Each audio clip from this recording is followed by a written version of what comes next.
Hello and welcome back to another episode of Sports for Dummies. In today's episode, we're going to jump straight into the preview for the Essendon Football Club. Johnny, let's go. This Essendon Football Club. Wow.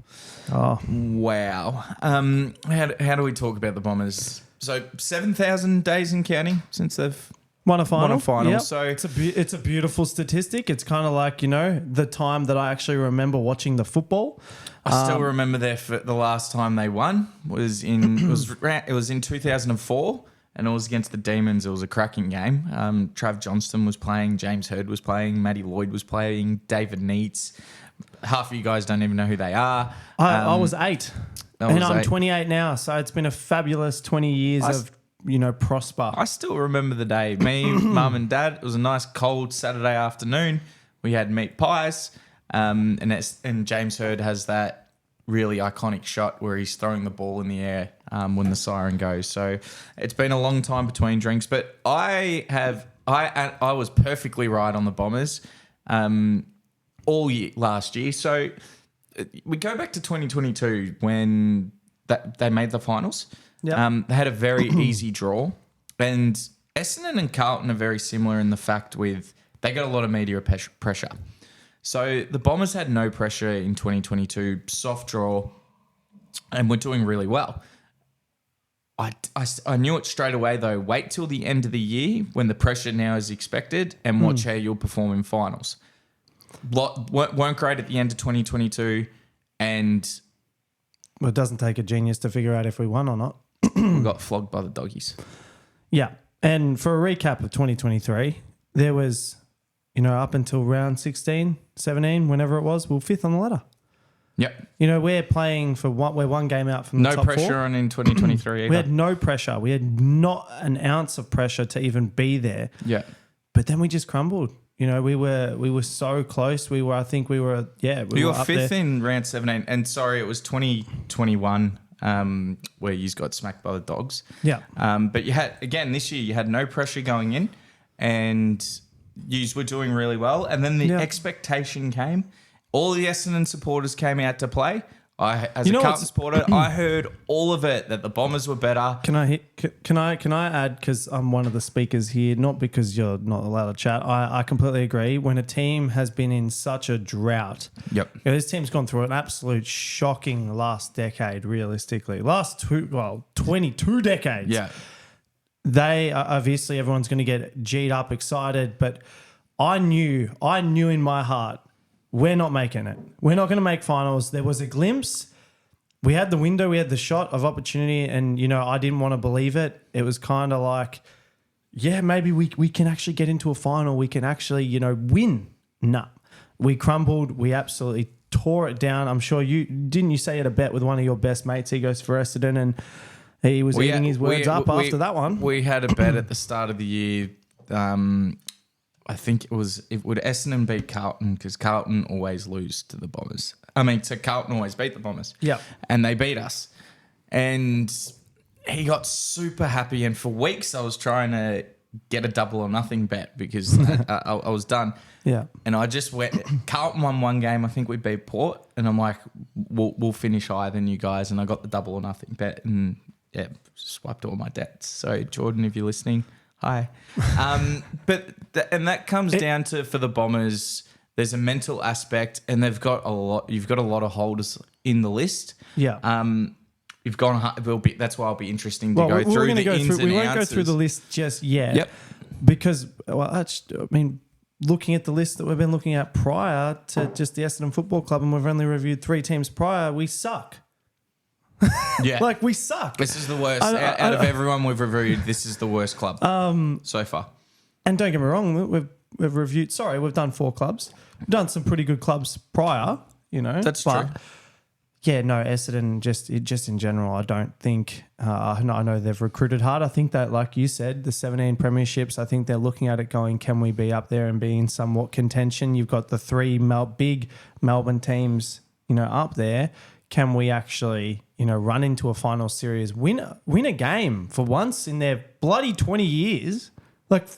Come on, I'm sure. Anyway, we will jump in. So the 2023 recap for them, they finished 11th. You're 5th The round 17 going into that, finishing 11th. 11 wins, 12 losses. Shit percentage, 89.1%, which means the defense is just woeful. Yeah. Woeful. Like the ability for teams to score against us is just, ridiculous. So the 2023 recap for them, obviously they didn't have any pressure. They probably gave everyone a bit of hope and then crushed that hope very quickly after losing by 130 points to the Giants. Right on cue. And that they just started losing. And then you look at the two teams they beat, North Melbourne and West Coast. They beat West Coast by a point, North by under 10. Yeah. And to have some slim chance of staying alive, they lost by 130 points to the Giants. And then they lost to Collingwood at the end of the year by 70 points. It hurts. We're a team that we seem to not be able to get things together and we lose the games we should. I've always said that about Essendon. You never know what you're going to get. And it's not like, and I know we bring this from AFL to the NBA. NBA is very fast paced. There's 82 games in a season. Every game in the AFL really does matter. You got 24 rounds, 24 games. If you're coming up against the top squad and you take them, like in say you're fourth and you take them down, you're now in contention for that first place. But if you're fourth and you come up against 18th and lose, you're going to be ridiculed in the media. Yeah. Like it's not like how the NBA where you have the top team versus the bottom team and lose and it's okay. Yeah. And that happens so often daily. Well, that's more to do with because that players take off a third of the year in the NBA and whatnot. But it's just frustrating as an Essendon supporter because the games we actually shouldn't win, we seem to win. So we outperform against those top squads and we can match it when we turn on I don't know what it is. We have this gear that we can turn on inconsistency. Like it's just the inconsistencies. You have that ability when there's no pressure on you. Yeah. After round 17, you couldn't you barely beat the dregs of the side and then you would lose to sides that you probably should beat. Yeah. There's obviously a mental aspect and there's just holes in the list. Every position, every forward line, back line, midfield, you've got some good players in each. Yeah. But it's not a deep list and there's holes all through it. Like you can look through in the back line, they've got Ben McCartney now and we'll go through the inclusions. But who else? Heppel's on the half-back line. Heppel is the most overrated captain. Dyson Heppel had a really good first year. Is he still the captain? I didn't think he was the captain last year. No, he's not the captain anymore, but he's slow. He was good his very first year, but he never got better. He never improved from his first year. Dyson Heppel and Mark Murphy, because they came up at the same time, horrible. Just absolutely horrible. So that back line, Laverde, Redmond, McGrath. McGrath was supposed to be a star. Not sure. Ridley. Then you've got the midfield. You've got Merrick, Parrish. They picked up Setterfield who was a reject from Carlton. Good contested player, but goddamn, he's slow. Rucks Draper, I really like. You know what? Draper's the only... I do like the attitude of him. His follow-up work with the addition of Goldstein. What's good? But then the forward line, Jones, Perkins, are they going to be all right? Langford was more than handy last year.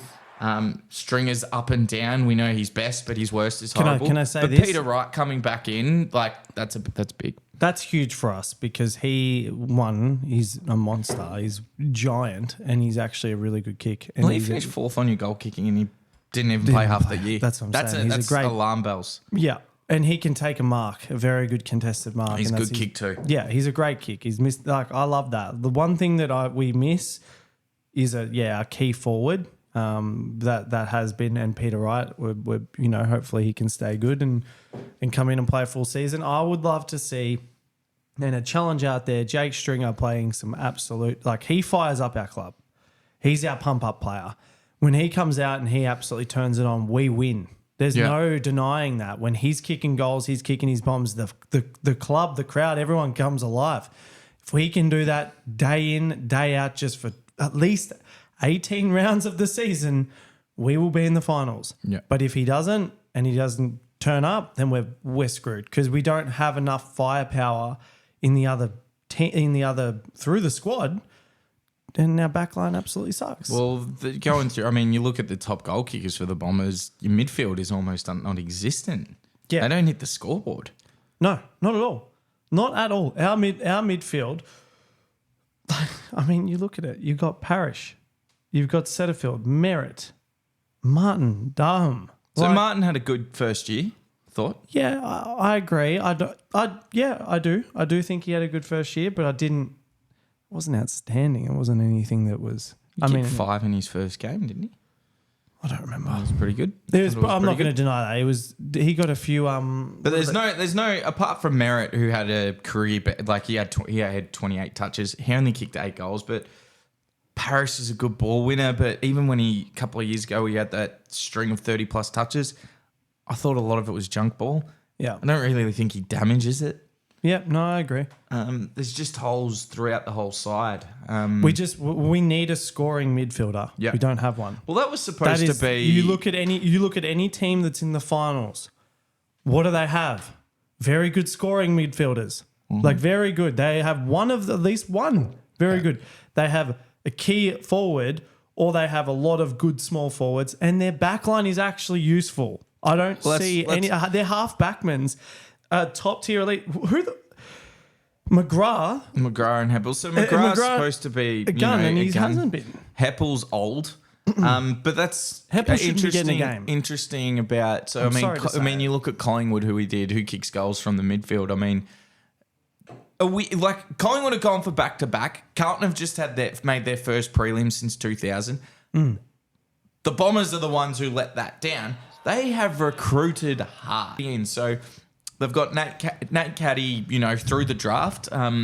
He could help with the forward line issues to assist with Wright and Langford, but key forwards always take a long time to develop. Dersma from Port, I think, is a horrible choice. He's final. Why? Because against Brisbane, he looked so slow. Okay. He looked horrible. He looked out of place. Okay. And he just looked like he's. Like Look, he couldn't read the ball. He couldn't. His awareness was horrible. Him in a final just looked horrible. So I think compared to the rest of our squad, he looks great.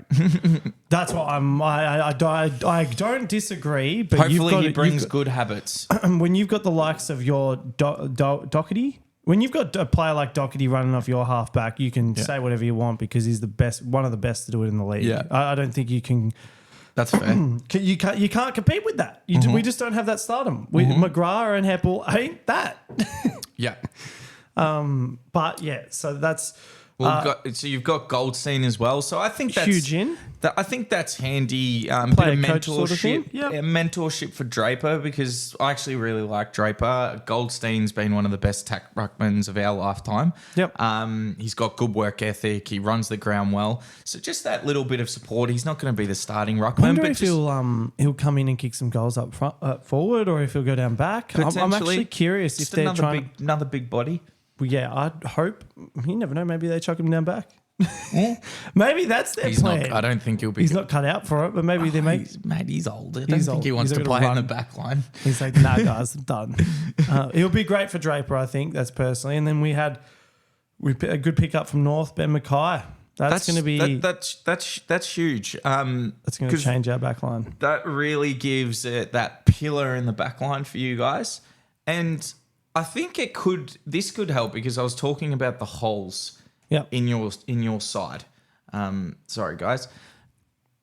But that's because you had Thatcher last year who was very undersized. Yeah. Undersized, yeah. That can cause a lot of nerves for a defensive unit. Now that you've got Ben Mackay, who you know is going to take the best key forward, maybe that can give the other guys a little bit of confidence. You'd bloody hope so. Yeah. No, I completely agree. I'm fed up with. I'm trying to be optimistic about your club because there's not a lot. No, and I've always been. I'm a realist with Essendon because I know how many times they've let me down, and maybe I need to flip that script and try and bring that energy. And as Tony Robbins says, what you say and what you is what you become. So maybe we're going to be the grand final specialist and win 3 in a row. The next one is Jade Gresham from St Kilda. We've picked him up, and he will be a good Handy. addition to the forward line. I think I've heard in the grapevine. We were looking at him, when this was during the trade period. He can kick a goal. I hope he plays in the midfield. I hope he goes in the midfield and goes down forward. Yep. I would love. We need a player that can go midfield forward and kick his goals. Like Stringer can obviously, he does a bit of that sometimes, but he's a predominant forward. Yeah. The other midfielders just don't kick goals. So it'd be good to see if maybe they can try and change things up. But yeah, I think and that brings us to the strengths. Well, first, we've got some D lists. Oh, yeah, the D list, sorry. Well, I think the most notable one... It wasn't that notable. Well, Anthony McDonald-Tipper, why he was even allowed back? Like, he was fucking out of shape. Just slob running around. Like, it was an actual joke. I did think that. I was like, why is he playing? He was far apart. Like, he never was an endurance man at his peak. But Tipper was good for morale, but that just showed where you guys were bringing, him coming back in, because it was a fat mess. Yeah, no, fair enough. And then there was a bunch of, and then obviously Thatcher went to Port Adelaide, noticeable. But I think the addition of Mackay, you had Ambrosio, to Hawthorn. McBride was delisted. Montgomery delisted. Munkara delisted. Andrew Phillips retired. I think he was at a number of clubs. There was a lot of delistings. James Stewart, Snelling.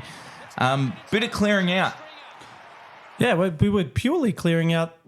We're purely clearing out the shit. At least it's fresh. You know what? And as I'm saying, I'm not getting my hopes up. I'm not saying much about it because I've been let down. But I think we've got all the ammunition we need to be in the finals this year. If we don't make the finals, and we have to win one. We have to break the drought, the 20-year drought that we have currently of not winning a final, and we need to get there. Prove to themselves, not prove to anyone else, not have the pressure get to them. They're an experienced enough squad now. They're not too young. They've got some old heads that are very good. It's now the time. It has to be this, and come on, for the AFL, there's actually no better time for Essendon to turn it on. There is no better time for Essendon to turn it on. I hate Essendon with passion, but if Carlton for the AFL, Carlton, Collingwood, Essendon all make the finals in a race for 17. Yeah. That sells tickets. Becomes biblical. Yep. Now, who do you reckon we're going to go into players to watch? Who do you think for the Essendon club? Well, I mean, the additions to your side, that's really exciting because I think they are good additions. I think Stringer's always exciting. Yep. If he can be more consistent, more of that doggies form. I love Peter Wright. Yep. I think he's almost he comes back as almost fresh start, new recruit almost. Yeah. He only played half the year. He was massive the year before, kicked over 50 goals. Give some structure to that forward line of yours. Means Langford, isn't, the main option. He can now take a second or third option. I mean, he kicked 50 goals as not the main option. As the main option. So why can't he, take a lesser player and, use his size? 100%. I want to see Jake Stringer come out and be consistent. Yeah. That's just the only thing. Like you said, Peter Wright back into the team. Hopefully he can stay good, fit, healthy, strong, kick his bag, be our, what are they, not our Coleman? Yeah. Our biggest goal kicker. Let Langford's a gun. I always thought he's been underrated. Last year really stood up. Because he's taller than you think. He moves well. He's just got a good footy brain. Yeah, he's very clever. Good footy IQ. Outside of that, I just think I don't expect much. You know what's funny? I don't expect much from Parrish, McGrath and Merritt. Even though they're the three that should turn it on. Well, Merritt had a good year. Well, he made the All-Australian. He did make the All-Australian, so we'll give him that. And won the BNF. I'm not going to... But you're right. I don't. None of them are top. I as good as Merritt is, I don't have him in my top bunch of players in the league. Yeah. I think there's a big difference between a Clayton Oliver, Petrarca, Sam Walsh, Massive difference. like Nick Dacos. Like I don't think he's in that class. He's not in that conversation. I think we might have. He's he's B. But he's a very good B plus. Yeah, he's a B plus. He's the top of the B class. Yeah, of course. But he's just not in that A class. Now we're going to jump into the weaknesses, areas to improve on first and foremost. Well, it has to be. Well, it actually leads from your strength. So if you don't mind me going, so the strengths of the Bombers are they control possession really well. They control the tempo. They were fifth for kicks and disposals in the league. So they control the tempo, but the problem is they go real slow ball, which does not work in the AFL. Like Carlton do it when we shit ourselves. Geelong did it for 10 years with the best list in the league and would get found out in the finals. It wasn't until they put the Jets on, then they won a premiership. Yep. You have to be extreme. The only side that I know that was pretty slow was the Hawks. But they weren't slow by like their skills were elite that they could pick apart. This Essendon and not only side that, is not that skillful. Just think about who they had playing in their forward line. And their back line. It's more who they had as their ball users. Bombers don't have the greatest skill users. But they had Birchall, they had their wingmans. They also That's then what I mean. had Everyone on that side was a best kick. You had every side was superstars. So if you're going to play tempo ball, which does not work, you better have the best skills. Yep. This Bombers don't. So their strength is you get crack at the footy. Yep. But you're so slow with it. So when you finally do get the ball up your end, teams have recovered, have absolutely got you covered, and then they can rebound against you guys. Well, we were 5th overall for disposals last year. So you're getting the pill. So we get the pill. Start. That's a start. We can get the pill, and that's not the issue. And that brings us into our weakness. Well, your defense, you were 5th for points against. Like you were very undermanned with Thatcher as your main. What's that about? It's like a yin to yang. You almost need to.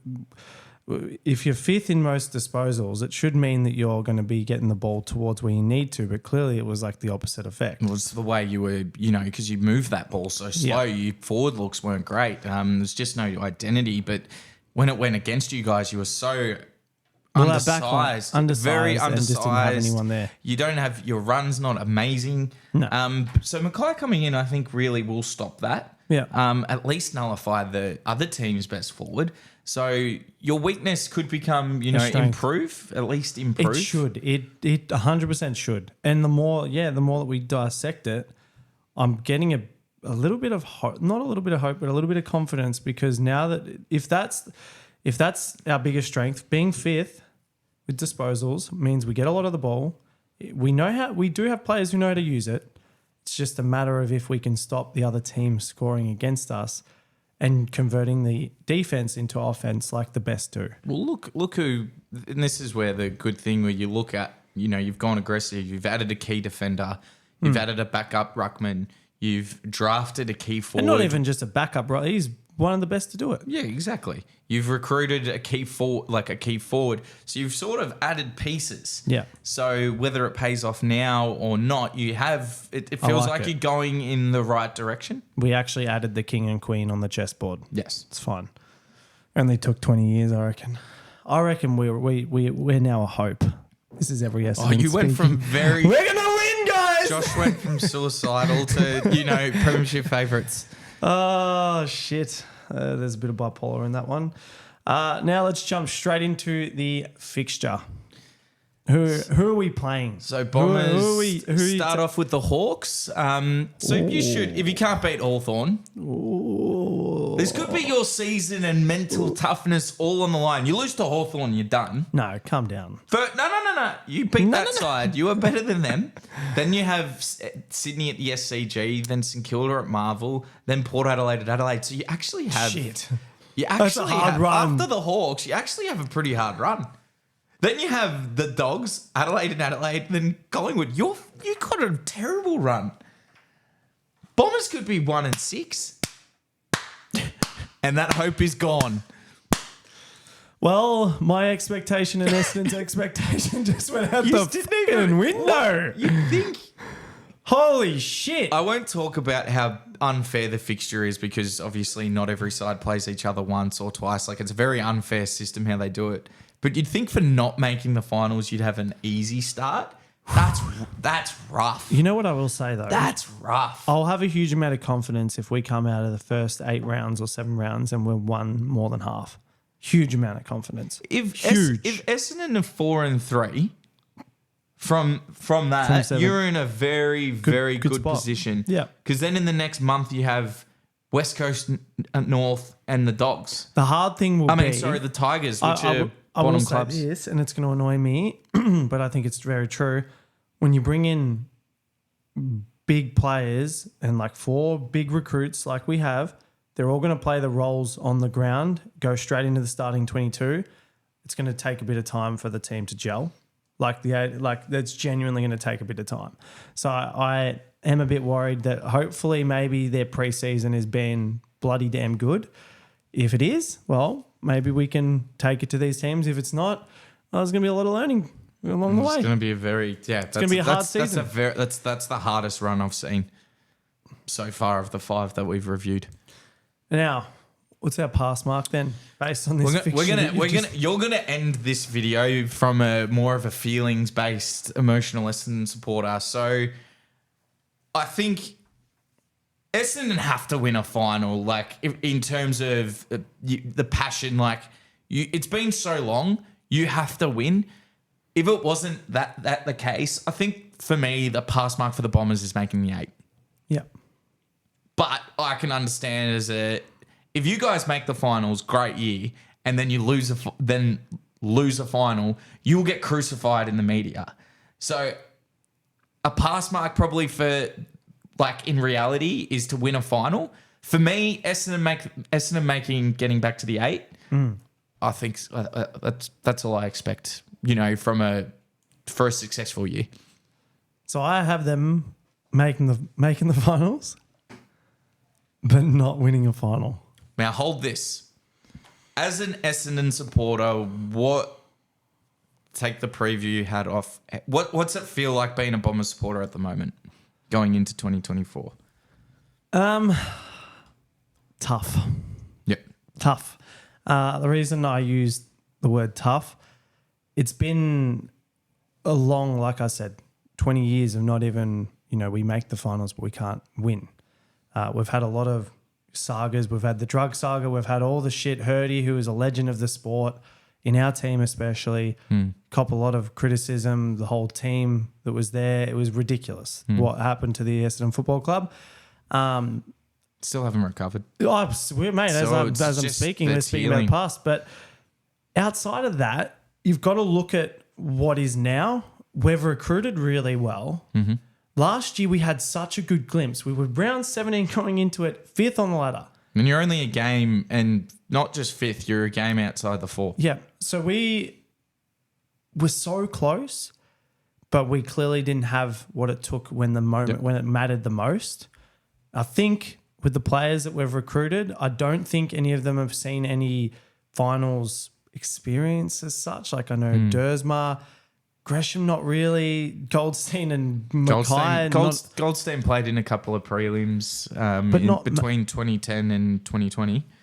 Yeah, true. At North, that good, that's as good as North have been. That's true. So I guess you've got those, and Mackay, I think the squad's getting better. We've only known losing. So I think in reality, knowing that, surely we can only rebuild and get better. And that's what I think we've done for this year.